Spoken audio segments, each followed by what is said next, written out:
Hey all, Heretic here, and I'm here to give you the batch of tier 3 and 4 spells that have just been announced. Let's dive into all of them and take a look and see what kind of cool things you're going to be dealing with. And trust me, these are a lot crazier than what you saw in the tier 1 and 2 ones. First, we have Tricky Trousers. Tier 3, 1 gold, give a minion +1/+2 and taunt. If it already has taunt, remove it. Obviously, targeted taunt is great. The stats, not a huge deal because usually you're just fishing for that ability to give taunt, but also at the same time, if you need to remove taunt to mess up an opponent's counter, something they're throwing at you, now you can pull that taunt off. And that is just a key way in the late game to really mess with some people. I'm really looking forward to this one. After that, we have tier 3, 1 gold, Reckless Investment. This is gain 3 gold, next turn lose 2 gold. So for 1 gold, you gain 3 gold, but then you lose 2 again. So obviously that's expensive.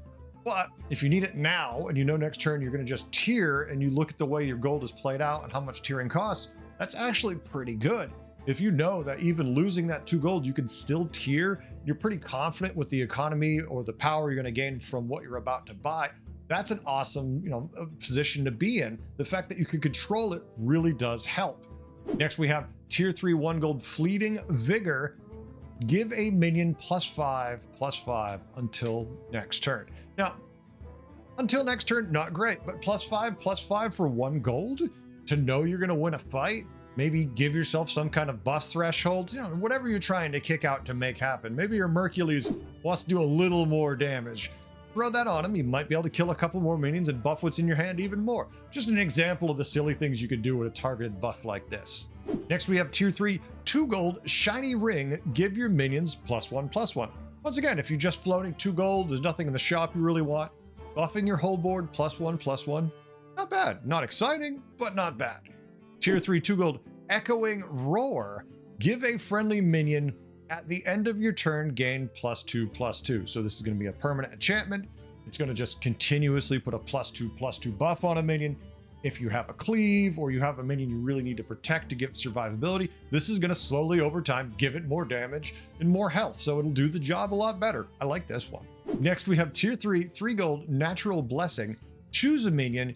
Give all minions that share a type with it +3/+2. So not great if you're playing a menagerie board, right? We're not getting any value from menagerie board. But if you're playing just all mechs or all demons or all whatever, now you're spending 3 gold to buff your entire board, or even if it's just 5 minions, 4 minions, 3/2, that's pretty phenomenal for 3 gold. That is a really good buff in the right situation. Next, we have our first tier 4, Ritual of Growth for 2 gold. Replace all cards in the tavern with ones of a higher tier. Now, there's a lot of RNG with that, but if you have the gold, if you don't care, maybe something has given you extra gold in the previous turn and you feel like just going for it, it's a pretty cool way to, get some luck if you haven't been able to find anything. Interesting card. Next, we have tier 4, 3 gold, Titus Tribute. This is going to be your death rattles trigger twice until next turn. So you play this during your shop phase, during your combat, you get double death rattles. Once again, if you need a little more power, or if you're trying to buff your board, your shop a little more with death rattles, there's lots of ways you can make this work. Not a bad card.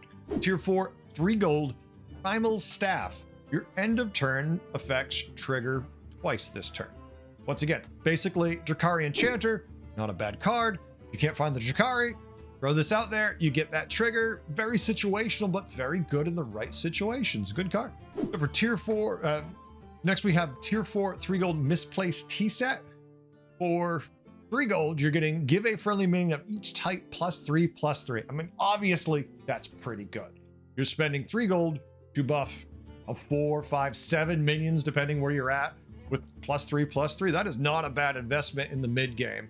And you don't want this super late, but definitely in the mid game, there's some serious value to this. Tier 4, 3 gold, Hired Headhunter. Discover a Battlecry minion. Once again, not bad. Getting a Battlecry minion for 3 gold. If you need a Battlecry minion, if you already have a Brann online, why not take the value? Pretty good card, once again. All these are pretty damn good is the consistent message I can give you right now. Tier 4, 3 gold, Defender's Rites. Give a friendly minion +8/+8 and taunt. So for 3 gold, you get 8/8 and taunt. Do you need a big taunt? There you go, right off the bat. Slam that down for 3 gold. That is a nice chunk of stats. Tier 4, 3 gold, Contracted Corpse. Discover a Death Rattle minion. Once again, targeted discoverability. It's going to give you a Death Rattle depending on the tier you're at, what kind of minions you get access to. There's a lot of neat Death Rattles in the game. This is going to be fun. Tier 4, 3 gold, Brann's Blessing. Your battle cries trigger twice. Hey, it's like you have a Brann on the board. Do you not have a Brann on the board? Do you want a Brann on the board? Play that spell. You don't have to have it on the board now, and you get the effect of the Brann. It's 3 gold, so you're paying essentially for the Brann and not getting to keep it, which isn't great. But if you can't find it, a temporary Brann that you can use at the right time is better than no Brann at all. And finally, tier 4, 4 gold, Planar Telescope. Discover a minion of your most common type. You're a mono tribe, you know, you're running all pirates, slam this thing down, you're going to guarantee discover a pirate. That's pretty awesome targeted discoverability. So folks, I gotta say this, all these tier 3 and tier 4 ones are not crazy, but what they are damn solid. These spells are going to give you things you can't find, stuff you just need. You're rolling through the shop and you need a Brann, but of course you're tier 4, you're not going to find that Brann, but you got a Primal Fin sitting in your hand, and all of a sudden you see Brann's Blessing. Well, now you've got a Brann, except you don't even have to worry about where to fit it on the board. There's a lot of unique situations you're going to get. Basically, you have to pay a lot more attention when you're rolling and think about the possibility of these spells. And are they worth that cost? Getting that Brann shot for 3 gold is pretty cool if you have a couple battle cries. If you have just one, it has to be a really good one because you're kind of shooting for the moon for it, right? This is pretty damn good ones. This is kind of like having neutral minions in the shop when you shouldn't have access to them. Thanks for watching all. I hope you had a good time. Catch you in the Battlegrounds. Later.